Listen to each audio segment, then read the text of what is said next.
In every city, there are stories that never made the papers. Not because they weren't important, but because they were inconvenient. They live in forgotten files, in half-finished investigations, in questions no one wanted answered. This isn't where justice always wins. This is where the echoes remain. This is Reverberating Noir.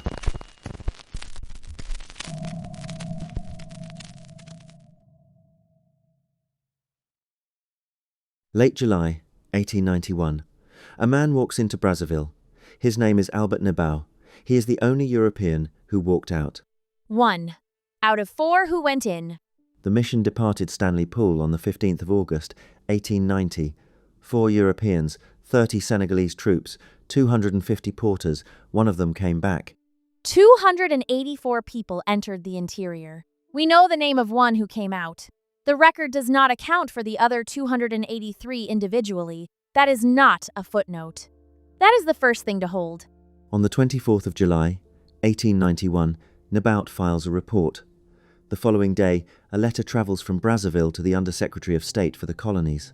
The letter confirms what the report already said. The phrase used is Désastre de la Mission Crampel, disaster of the Crampel Mission. That is the administrative language. That is how the French colonial apparatus first said it. Disaster is a word that absorbs responsibility rather than assigning it. Disasters happen, murders are committed. 6 days later, on the 30th of July, Pierre Savorgnan de Brazza writes his own letter. De Brazza, who had been Crampel's employer, his patron, the man who first sent him into the interior, he writes about the massacre. The word he uses is massacre. De Brazza sent him. De Brazza is then among the first to name what happened to him. The man who opened the door is also the man who later describes what came through it. I am not suggesting anything by that. I am noting the geometry. On the 15th of August, 1891, 3 weeks after Nabout's report, 3 weeks after the letters, 3 weeks after the French colonial administration has already begun its accounting, a newspaper in Salt Lake City, Utah, publishes a story. The headline is, "Killed, Roasted, and Eaten." French colonial authorities denied it. There is no evidence to support it. We are telling you this now, at the beginning, so you understand what kind of case this is and what kind of production this is. The sensational version spread. The confirmed version is harder to hold. The confirmed version is harder to hold because it does not resolve. The sensational version resolves. It gives you a complete picture, vivid, horrible, finished. The confirmed version gives you a date, a location within a range, and an absence. Most people, when offered those two options, will reach for the one that feels like an ending. We are asking you to stay with the one that does not. What the confirmed version holds is this. Paul Crampel was killed on the 9th of April, 1891, near a place called El Kouti. Members of his caravan were killed with him. His body was never recovered. Members of his caravan. We do not have their names. The record did not preserve their names. We are saying this plainly so it is not mistaken for an oversight on our part. No body, no charge, no trial. What Nabout carried out of the interior was a report. The report is what we have. A report is a shaped thing. Someone decided what went into it and what did not. Nabout was there. He walked out. He wrote it down. What he chose to write and what he chose not to, that distinction matters, and we cannot fully see it from here. Paul Crampel was born in Nancy, France, on the 17th of November, 1864. There is a minor discrepancy in some sources around his birth year, a confusion between 1864 and a later date that appears in certain image captions. The confirmed year is 1864. He was 26 years old when he died. 26? The discrepancy in the sources is worth naming, not because it changes the case, but because it tells you something about how the record was maintained. A man's birth year, in dispute in his own documentation. If they were imprecise about when he arrived, consider what that suggests about how carefully they tracked what happened to him. He came to de Brazza as a private secretary. That is the entry point, not as an explorer, not yet, but as the man who managed the correspondence, who understood the machinery of the expeditions from the inside. Then, in August of 1888, de Brazza gives him the Ogooué North Basin, his own mission, his own command. He understood the machinery. That is worth sitting with. He had read the correspondence. He had seen what the expeditions cost and what they returned. He took the command anyway.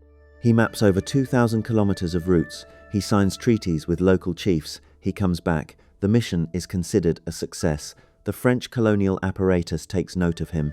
He is 23 years old. 2,000 kilometers, 23 years old. The apparatus takes note of a young man who is very good at moving through places that are difficult to move through. That is the moment the trajectory becomes legible. In 1889, somewhere near Libreville, his caravan is ambushed. He is injured. He returns to France. He recovers. Somewhere near Libreville. The ambiguity in the location is in the sources, not in our preparation. He was attacked. He survived. The record did not think the precise location worth fixing. And then he goes back.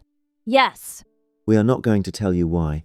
The record does not tell us why, not in any way that would be honest to repeat. What the record tells us is the sequence: ambush, injury, recovery, departure. He had been attacked once in the field. He knew what the field was. He went back. The sequence is the argument. We do not need to speculate about his interior life when the sequence itself is this clear. He knew. He went. In 1890, the Comité de l'Afrique Française assigns him the Lake Chad expedition. The objective is to reach Lake Chad from the south from French equatorial territory and to establish a French presence in the interior before the British or the Belgians do. The geopolitical logic is not subtle. The continent is being divided. Crampel is one of the instruments of that division.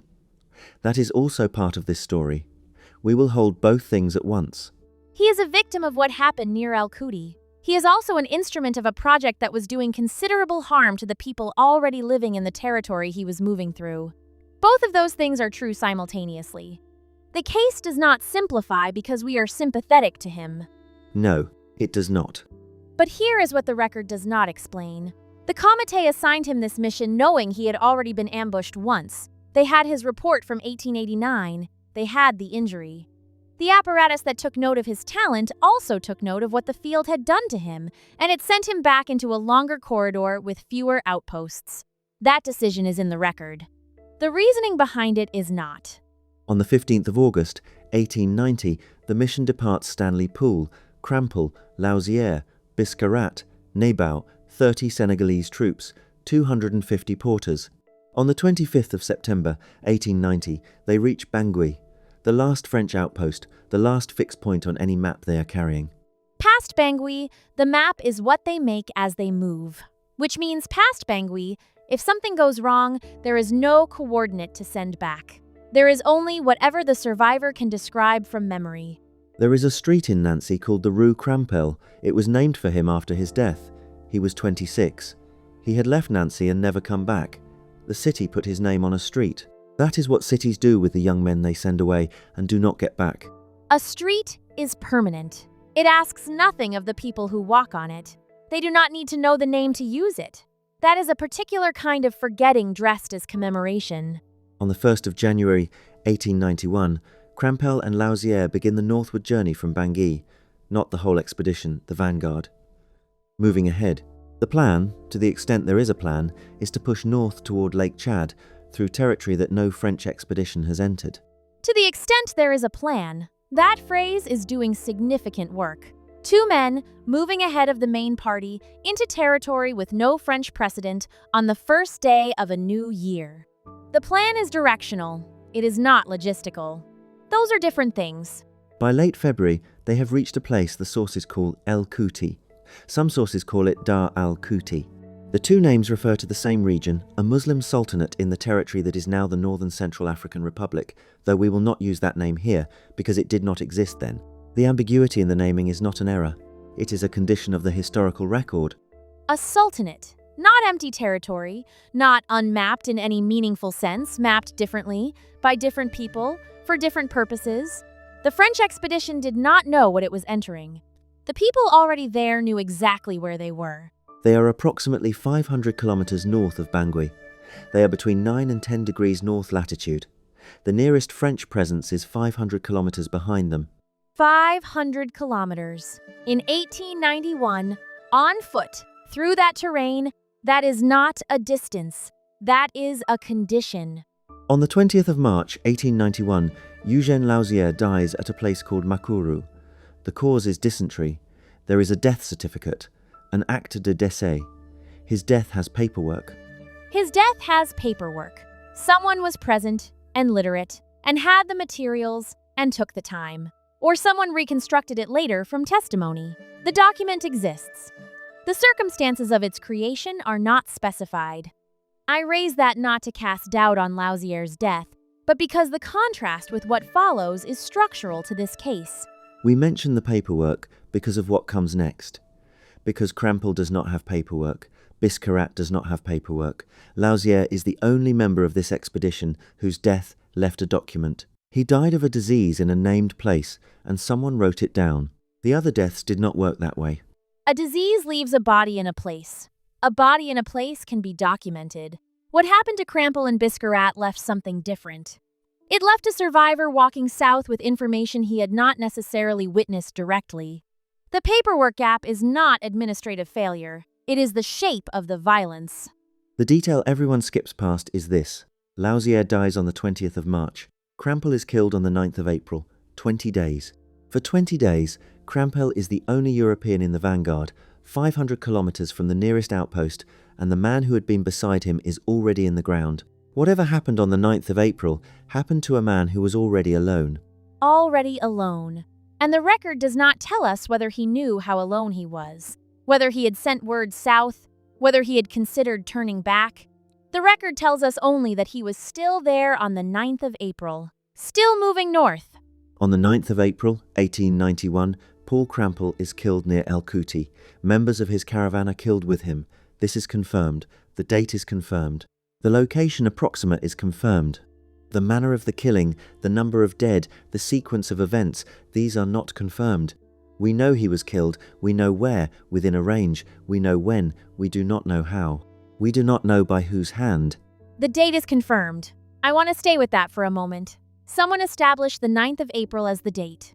That precision exists inside a case where the body was never recovered, the perpetrators were never charged, and the manner of death is unconfirmed.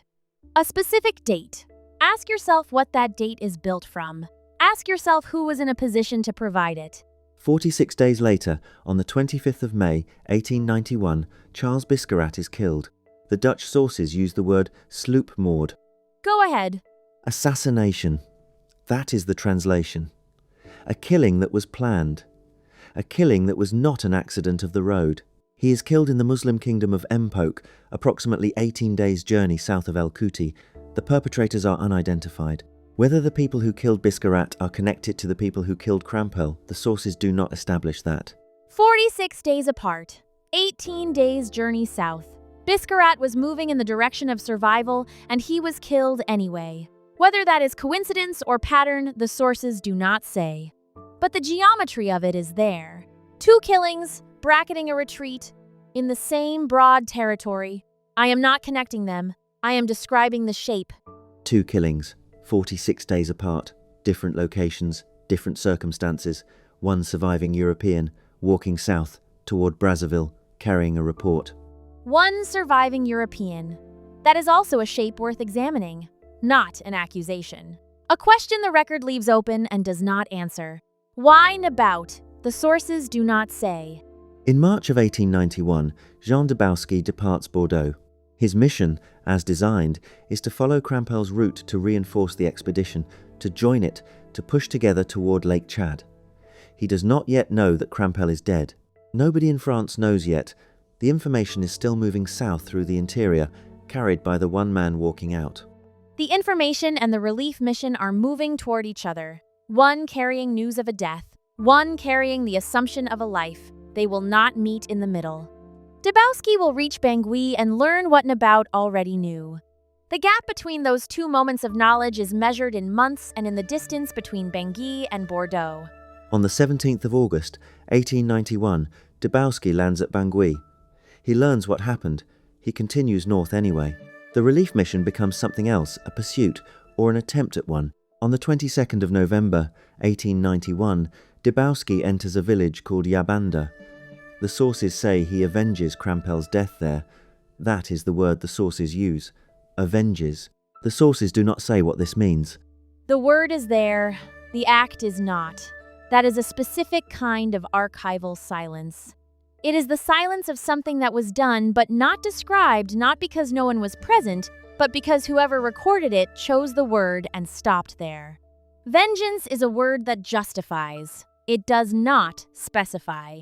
No source consulted for this production specifies what act was carried out at Yabanda, against whom, on what authority, or with what outcome. The word vengeance is in the record. The act behind the word is not. What happened at Yabanda? To whom? On what basis? The record does not say. We are not able to say it either.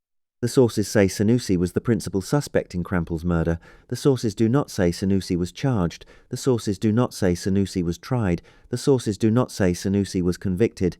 Principal suspect. That phrase has a forensic sound. It implies a process, investigation, evidence, a narrowing of possibilities. None of that process is documented here. The name exists in the raw notes. It exists in French colonial scholarship. It is attached to the crime the way names get attached to crimes that no one has the authority or the proximity to prosecute. We are telling you the name is there. We are not telling you the name is proof. The name is in the record. The record was made by a particular set of people with a particular set of interests. That does not make the name wrong. It means the name requires that context to be read honestly. There is also the name Rabba, Rabbi Az-Zubayr, a warlord operating in the region, a significant armed presence in the territory north of where Crampel died. The sources place him in proximity. The sources do not establish a direct causal link between Rabba and Crampel's death. Proximity is not causation. We will not treat it as such. Proximity and motive are two different things. The sources give us proximity. Motive, in this case, is something we would need to construct, and construction is not the same as evidence. Rabah's name is in the record. The record does not close the distance between his presence and Crampel's death. We will not close it for them. In December of 1891, Dybowski turns back. The proximity of Sanusi's forces and the reported presence of Rabah further north constrain his operational range. He is one man with a small party at the edge of what the French colonial apparatus can project into this territory. He turns around. The French state sent a relief mission, and the relief mission reached the edge of what the French state could sustain, and it turned around. That is the limit of the institutional response. That is where the apparatus stopped. Everything after this point is nomenclature. Before he leaves, he names a rock formation, Pic Crampel, the Crampel Peak, a geographic monument. A named rock. The rock does not require anyone to be accountable. It does not require a perpetrator, a charge, a verdict. It requires only that someone with a pen and some authority write the name down on a map. That is considerably easier than justice. I would not call it easy. Easier. I said easier. Dybowski's expedition recovers Lauzier's remains, the man with the death certificate, the man the record already knew how to hold. Crampel's body is not recovered. Biscarat's body is not recovered. They are not there, or they cannot be found, or the record does not say. The record already knew how to hold Lauzier. He had a document. He had a cause. He had a named place. Crampel and Biscarat did not fit the shape the record knew how to use. That is not a metaphor. It is a practical description of how documentation works, and who it works for, and under what conditions it fails. In April of 1892, Dybowski returns to France. No person has been charged with the murder of Paul Crampel. No person has been charged with the murder of Charles Biscarat. April of 1892, 1 year and 7 days after Crampel was killed. The state's representative returns. The case does not return with him. There is no case. There is only the absence of one. The sources say what they say. What the sources do not say is who gave the order. What the sources do not say is who carried it out. What the sources do not say is whether anyone, anywhere, was ever held to account for what happened on the 9th of April, 1891, near El Kouti. The sources say what they say. And the sources were written by people who survived, or by people who received reports from people who survived, or by administrators processing those reports at a distance of thousands of kilometers. The sources are not neutral instruments. They are the record of what certain people chose to write down. No charge, no body, a named rock. And a street in Nancy that people walk on without knowing why it has that name. That is the full accounting. A rock, a street, and a report that the archive has been holding for over 100 years. In Aix-en-Provence, at the Archives Nationales d'Outre-mer, there is a collection. The Côte de Communication is Miss 5. Inside it, correspondence, notes, route sketches, telegrams, press cuttings, massacre reports, accounting records, the administrative residue of an expedition that sent 4 Europeans into the interior and returned one. Administrative residue. That is an accurate description. What an apparatus generates around a catastrophe is not the same as an account of the catastrophe. The event itself is not in the file. The event's echo in the machinery is in the file.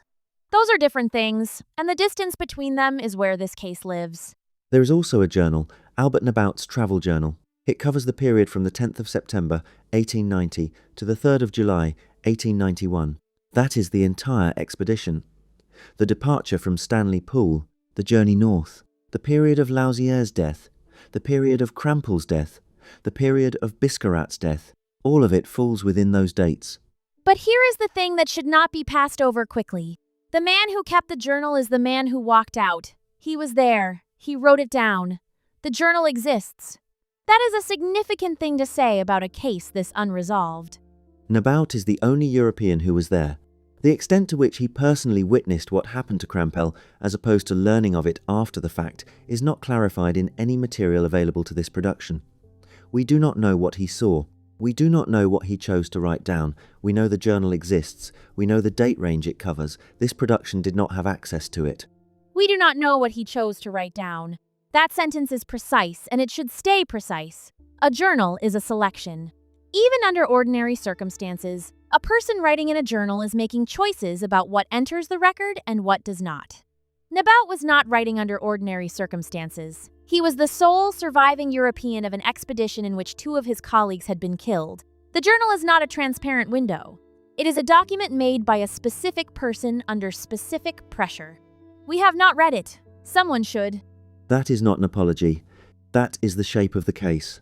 The closest thing to a first-hand account of what happened to Paul Crampel sits in an archive in Aix-en-Provence, and it has not been part of this production. We are naming that gap directly, because the gap is part of the story.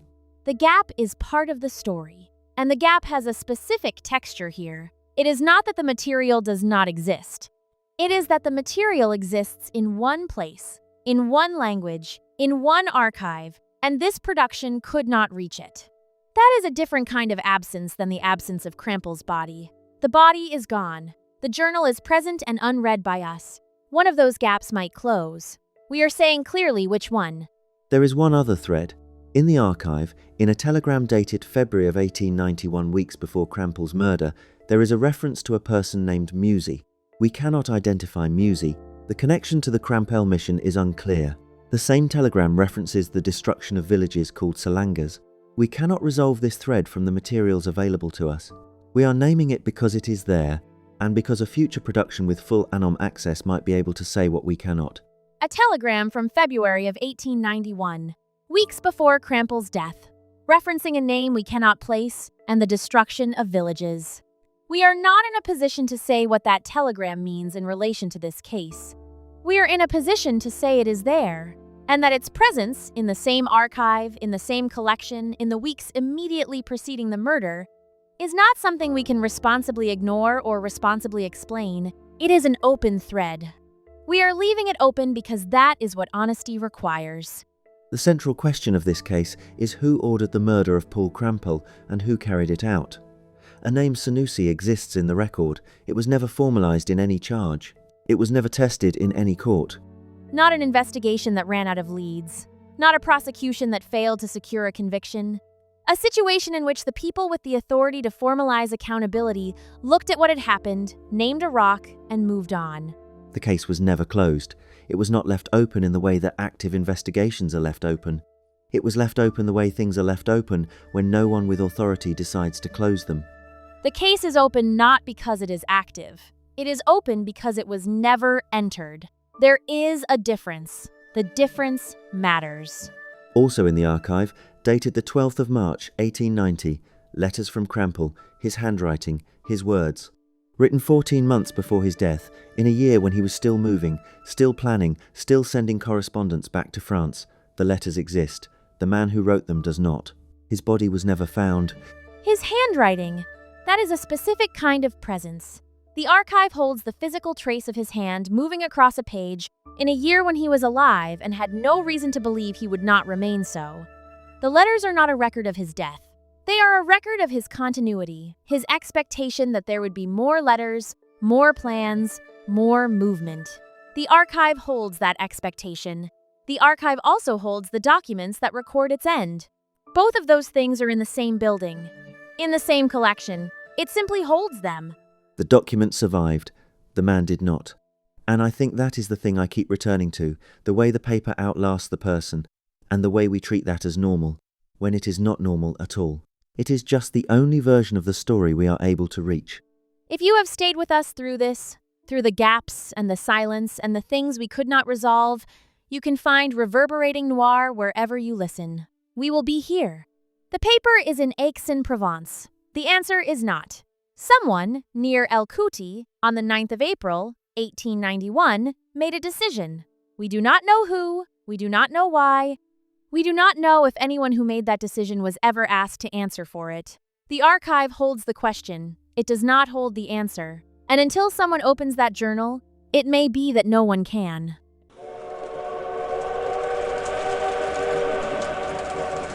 And so the file closes. But the case doesn't. Not for the families. Not for the witnesses who still pause before answering questions. Not for a city that remembers, even when it pretends not to.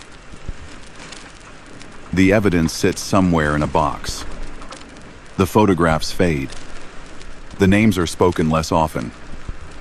And as long as the questions are still unanswered, the case isn't over. It's just waiting for someone to look again. And here, it keeps reverberating.